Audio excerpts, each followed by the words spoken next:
नमस्ते दोस्तों। मैं हूं आपका दोस्त ऋषि और आप देख रहे हैं प्राचीन गाथा रहस्य। क्या आपने कभी सोचा है कि 5000 साल पहले कुरुक्षेत्र की उस रक्त रंजित मिट्टी पर जो शब्द बोले गए थे, क्या वे आज भी हमारे चारों ओर हवाओं में तैर रहे हैं? क्या यह संभव है कि महाभारत के युद्ध के दौरान दिए गए कुछ श्राप आज भी एक्सपायरी डेट के बिना काम कर रहे हैं? अक्सर हम कहानियों को सुनकर भूल जाते हैं, लेकिन कुछ शब्द ऐसे होते हैं जो समय की सीमा को लांघ जाते हैं। आज हम बात करेंगे उन श्रापों की जिन्होंने न केवल द्वापर युग का अंत किया, बल्कि आज के कलयुग की नींव भी रखी। एक ऐसा योद्धा जो आज भी जंगलों में भटक रहा है, एक ऐसी मां जिसकी खामोशी ने पूरी स्त्री जाति को एक अटूट बंधन में बांध दिया, और एक ऐसा विनाश जिसने भगवान तक को नहीं छोड़ा। आज का ये वीडियो केवल एक कहानी नहीं है, बल्कि एक कड़वा सच है जिसे आप अपने आसपास घटते हुए देखेंगे।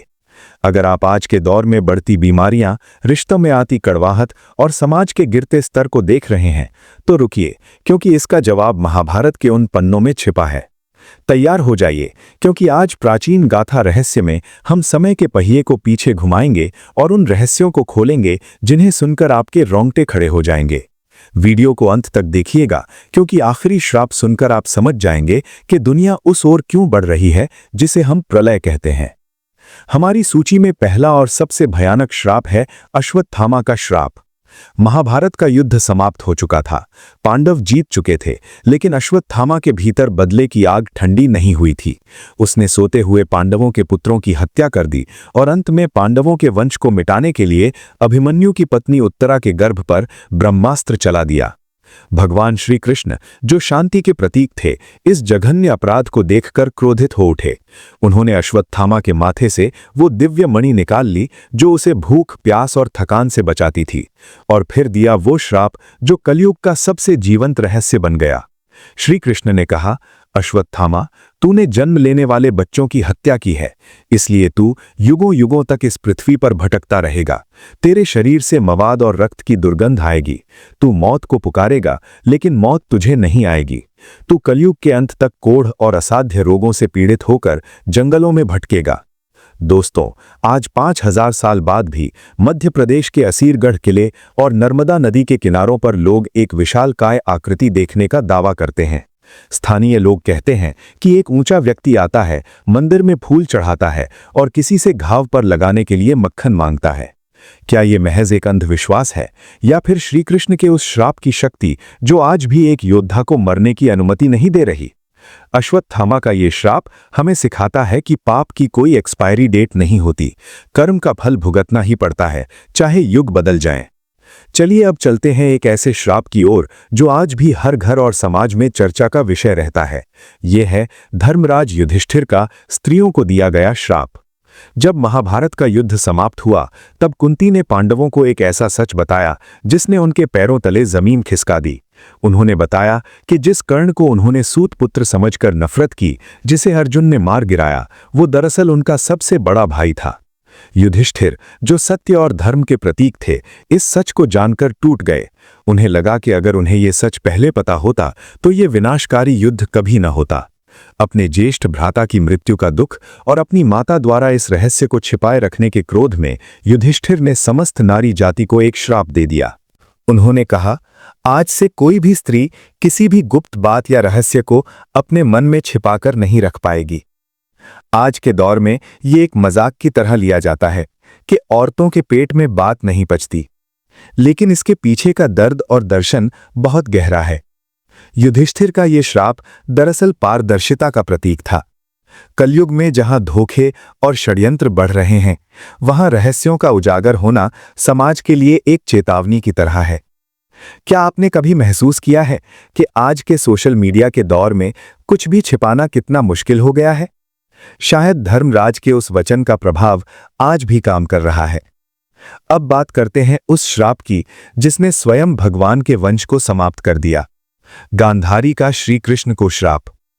युद्ध के मैदान में अपने 100 पुत्रों के शवों पर विलाप करती गांधारी ने जब श्री कृष्ण को देखा तो उनका दुख क्रोध में बदल गया।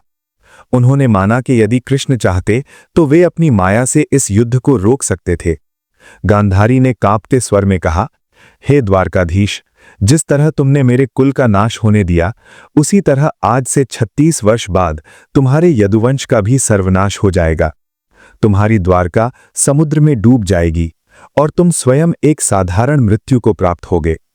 श्री कृष्ण, जो जानते थे कि हर युग का अंत निश्चित है, उन्होंने मुस्कुराकर इस श्राप को स्वीकार किया और ठीक 36 साल बाद यादव आपस में लड़कर समाप्त हो गए और द्वारका जलमग्न हो गई।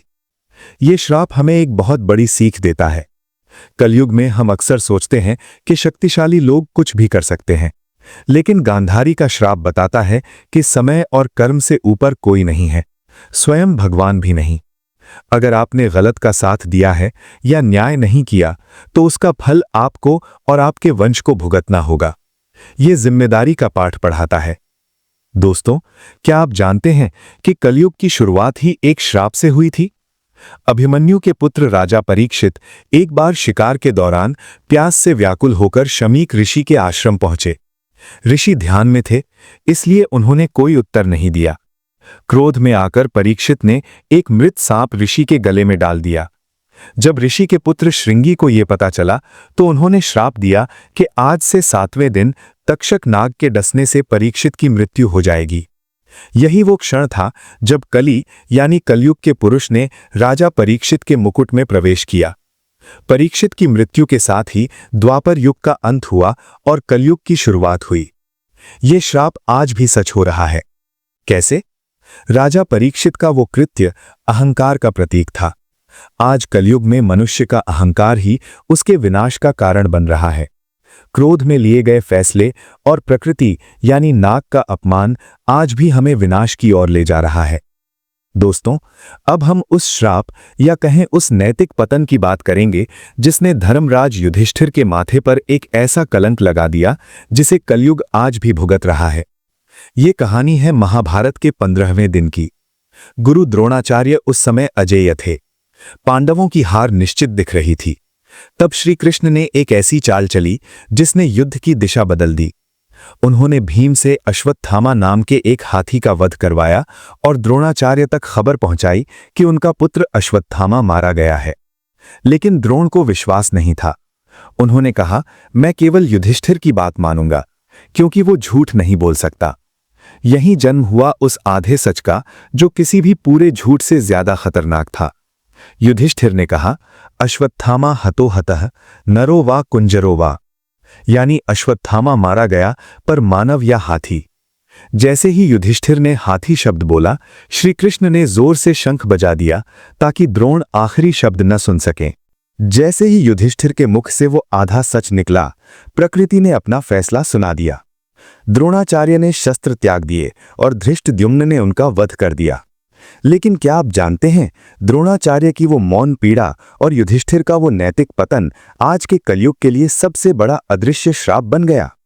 युधिष्ठिर के रथ का जमीन पर गिरना केवल एक भौतिक घटना नहीं थी, ये प्रतीक था इंसान की आत्मा के पतन का।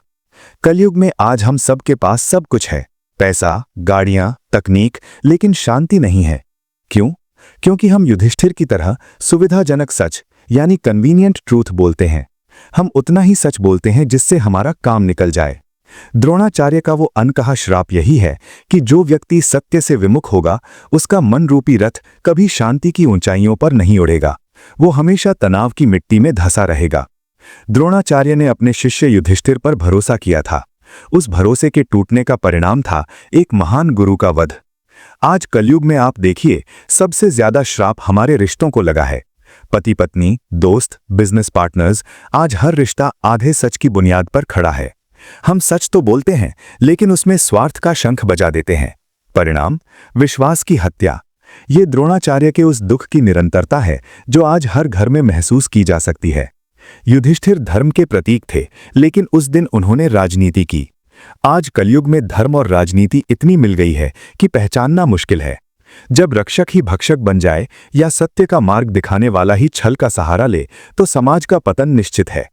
द्रोणाचार्य का वो प्रसंग हमें चेतावनी देता है कि जब जब दुनिया के युधिष्ठिर यानी बुद्धिजीवी और धर्मगुरु मौन रहेंगे या आधा सच बोलेंगे, तब तब मानवता को भारी कीमत चुकानी पड़ेगी। दोस्तों, द्रोणाचार्य का वध हमें सिखाता है कि युद्ध जीतने के लिए कभी-कभी मर्यादा तोड़नी पड़ती है, लेकिन उसकी कीमत भी चुकानी पड़ती है। युधिष्ठिर को स्वर्ग जाते समय भी उस एक आधे सच के कारण नरक के दर्शन करने पड़े थे। आज का ये दौर हमें सिखाता है कि हम चाहे कितनी भी तरक्की कर लें, अगर हमारे शब्द छल से भरे हैं तो हमारी सफलता का रथ भी एक दिन मिट्टी में धंस जाएगा। अगर आप अपने जीवन में शांति चाहते हैं तो अश्वत्थामा हतोहतः जैसे गोलमोल वाक्यों से बचिए। क्या आपको नहीं लगता कि आज के दौर के फेक न्यूज़ और सोशल मीडिया के प्रोपेगेंडा उसी आधे सच का आधुनिक रूप है? सोचिए, क्या हम सब अनजाने में द्रोणाचार्य को रोज छल रहे हैं? तो दोस्तों, हमने इन श्रापों के बारे में सुना, लेकिन प्राचीन गाथा रहस्य का उद्देश्य केवल डराना नहीं बल्कि समझाना है। प्राचीन ग्रंथों में श्राप केवल एक शब्द नहीं बल्कि कॉज एंड इफेक्ट का सिद्धांत है। गांधारी का श्राप सिखाता है कि शक्ति के साथ जवाबदेही आती है। कलयुग में ये श्राप किसी दैवी शक्ति के रूप में नहीं बल्कि हमारे स्वभाव के रूप में सच हो रहे हैं। आज की असाध्य बीमारियां, परिवारों का टूटना और हर जगह फैला झूठ, क्या ये वही श्राप नहीं है जो हम अपने गलत कर्मों से रोज खुद को दे रहे हैं? महाभारत का हर पात्र हमारे भीतर है।